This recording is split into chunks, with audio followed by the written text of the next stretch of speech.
Hey guys, it's Jake here with eTrailer. Today we're at Traverse St. Louis RV, which are our friends close by our home base, and we're going to be going over some key features and what to look for in a camper for families with 4 or more people. Now, when looking into a camper for your family, you're going to want to look for what floor plan is going to be best for you, but more importantly, you're going to want to look for square footage.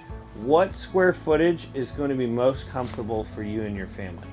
When you're talking about families 4+ people, you're going to want to look into the numbers that the camper is designed to sleep, and typically we recommend subtracting 1 or 2 people from that total number. So if you have 4 people in your family, don't get a camper that sleeps 4. Get one that sleeps 6, because what they base that number off of is people sleeping on the dinette like we have here, and people sleeping on the pull-out couch, stuff like that. But we typically don't like to include the dinette in that count for people. When looking into floor plans, the biggest thing you want to think about is A, is it going to have enough space for your family? And B, what kind of privacy does your family need? If you need a lot of privacy, you'll want to look for a camper that typically will have a separate bunk area. So whether it's a bunk room or like we have here where there's 2 opposing couches in the nose of this camper that fold out into full-size beds and have a closable door. That'll give you your own space for the adults in the back, and the kids will have their own space in the front. One of the greatest features that you can look for if you have kids is look for a camper that has a half bath either in the back or the front in that private area. So then those people that are in the front can use the restroom in the middle of the night, and they don't have to go back to the main bathroom to use the restroom. So what does it mean when you bring a lot of people camping with you? Well, all those people are going to have more stuff, and you got to have a place to store all that stuff. So storage on a camper is a big plus. The more storage you have, the better. That means you're going to be able to bring more of the creature comforts of the world with you on your trip.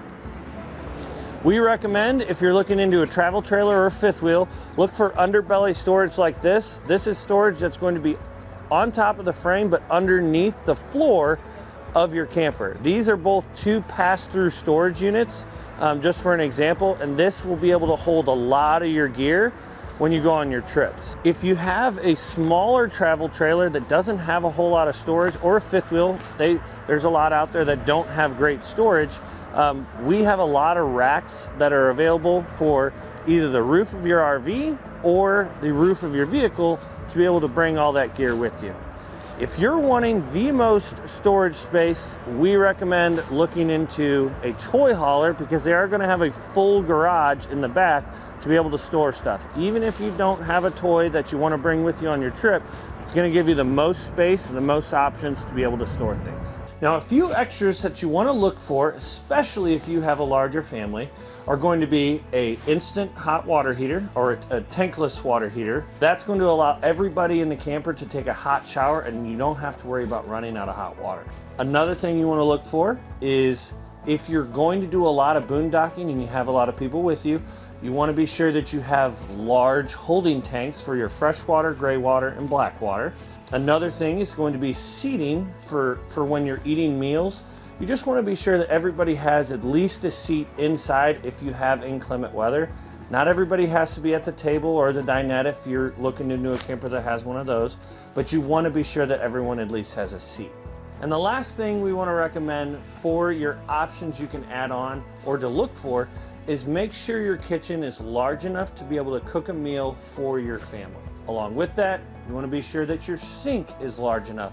Having a residential sink in a camper is a complete game changer when you have to do all your dishes. If you guys have any questions or comments, please leave them in the comments below, and we'll see you next time.